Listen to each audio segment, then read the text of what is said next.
Hello, Robert Kiyosaki again, and this is installment 3, and it's my sharing information about what my seminar will be about, how to raise capital, the #1 skill of an entrepreneur, to be held May 1st, 2nd, 3rd, 2009, Scottsdale, Arizona. Price is $5,000. So, thank you for listening, and I'll share some of the insights I've learned over the years on raising capital. Again, it's the most important skill I have. And just to reiterate, was in approximately 1975, I came out with this product, and we were extremely successful, but we kept running out of money. The more successful we got, the more we ran out of money. So that's when I went to my rich dad. I tried to borrow $100,000, and he chewed me out. He says, why would I invest in a dumb product when you have a bad business? And so that's when he began teaching me the next level of my entrepreneurial education. It's not about the product, it's about how to design a business that doesn't need me to keep raising the capital. In other words, how do you design a business that keeps raising money automatically? And today the Rich Dad company is cash rich. Cash keeps pouring in because the ability to raise money constantly was designed into the business. And once again, this is the diagram. This is the BI triangle. These are the 8 pieces that make up a business. When a business is hurting, oftentimes it's because one of these 8 pieces is missing. For example, many times people have a great product, but their legal is really bad, or their communication systems are bad, or their audit, their internal order processing is bad, or the manufacturing is bad, or the marketing is bad, or they have bad cash flow management. So part of the 3-day will be discussing, going into depth, how you put a solid business structure together. Because this is it. There's trillions, well not trillions, but billions of dollars out there looking for a home. But they don't invest in products. And that was my rich dad's lesson. Sophisticated investors invest in a well-designed business. So with that, I'll go into a little more on what we'll be covering on our 3-day. And some of you who are familiar with my work understand this. When you look at a financial statement, let's say this is income, expense, asset, liability, okay? And as I explained in Rich Dad, Poor Dad, your house is not an asset. So basically most people have a house they think as an asset, but every month it's costing them money through a thing called a mortgage payment. That's why they're broke. So what makes a person rich, like what makes me rich, is very simply I have assets such as businesses. I have the Rich Dad business. Every month, lots of money comes in. I also have real estate. I also have stocks and bonds, and I have commodities, such as I am a partner in oil companies, and every month the cash flows into me. So this is the model of a rich person. Whether I work or not, money comes in, okay? And that's what makes me rich. Most people, all they have is a mortgage payment, car payment, college loan payments and all that. That's a poor person, okay?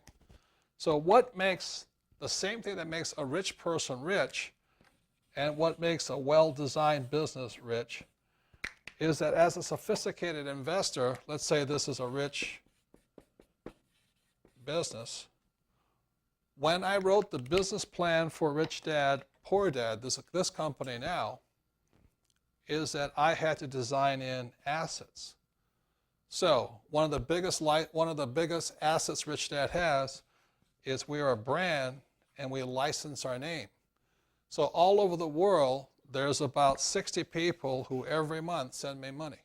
It was designed into the business plan. For example, with Rich Dad, Poor Dad, every month, people like in Japan and China and Asia and Europe, every month they send me money. The second thing is every time I write a book, every month money comes in. When I design my board game, every month money comes in. And what else we have? When we have seminars, more money comes in. So every month, the business of Rich Dad gets richer and richer because we're constantly setting up more assets. So what makes a person rich is the same thing that makes a business rich. So when I designed the Rich Dad company, I designed it to be a rich company. Once I designed this, it was very easy to raise capital. Capital poured in because sophisticated investors, people on the B and I side of the quadrant, saw that I knew how to build a rich, stable company. So today, the Rich Dad company has zero debt and just tons of cash flow coming in, regardless if I work or not. So I hope that makes sense to you, is every month or every year, the Rich Dad company is working to add more assets to the business. So in this economic downturn, money still comes in. When I designed my Velcro company, I designed a wallet and it was sold. Once it was sold, there was no more income coming in. It was a poorly designed business, and that's why my Rich Dad didn't want to invest in my wallet company. But the Rich Dad company, because the Rich Dad company is building assets all the time, it gets to be richer and richer and richer.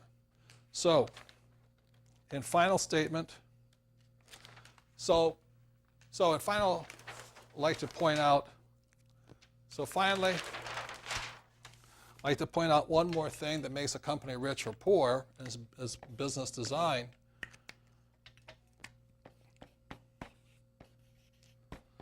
The reason it's hard for most people to raise capital, I don't care if it's real estate or what, is very simply because most people operate here. There is no asset. The only asset is the entrepreneur who's working hard. Like if I owned a pizza shop, I have to be there 24/7 or responsible for it. There's no sense investing in it. There's no sense investing in it. The other thing too, if you have a service business, like remember Arthur Andersen was a huge accounting firm. The moment they had ran into problems with the Enron scandal, the whole business folded. The reason Arthur Andersen went down was because they were a service building business. They were a big business, but they had tons of accountants working for them. And so the problem with a business like Arthur Andersen is their assets went home every night. They had no real asset. So once again, people go home. The Rich Dad company gets stronger because we really do have assets. People can come and go, but the business has assets and the thing keeps running. The final thing is this. It's the same thing. Ken McElroy, the ABCs of real estate, my partner in real estate deals, his business is exactly the same. So the key to raising money, this is Ken McElroy's company. It's called MC Companies. Ken McElroy's business is in the business of acquiring assets. That's why his company gets richer and richer and richer. Every year, he adds probably 1,000 new apartment units to his inventory. So Ken's company gets richer and richer because MC Company is designed to increase assets. Poorly designed businesses never have any assets. They have huge liabilities. And I trust that makes sense to you. So Ken McElroy's business gets stronger and stronger and stronger because every year he's increasing more assets. The Rich Dad company gets stronger and stronger and stronger because every year we add more assets. This year we're adding franchising to our mix. We're also, Rich Brother, Rich Sister, the book has come out. We come out with the real book of real estate, et cetera, et cetera. And every one of those products every year continues to send money into our product. So that's an idea of a well-designed business. If you have a well-designed business, I don't care if it's for real estate or making cash flow board games. If it's well designed, investors will give money to you because this is a well designed business. So that's what I'm talking.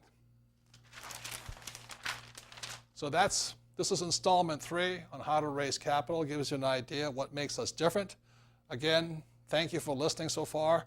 Even if you do not come, I trust you've learned something by listening to what makes certain businesses stronger than others, why certain businesses are weaker than others.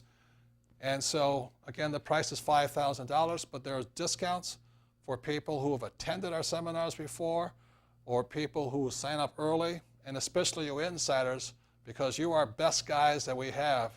and so we'll give you a better discount of this price. The most important thing is if you're going to be an entrepreneur, please come to this course, because it is the most important skill of an entrepreneur, is how to raise capital.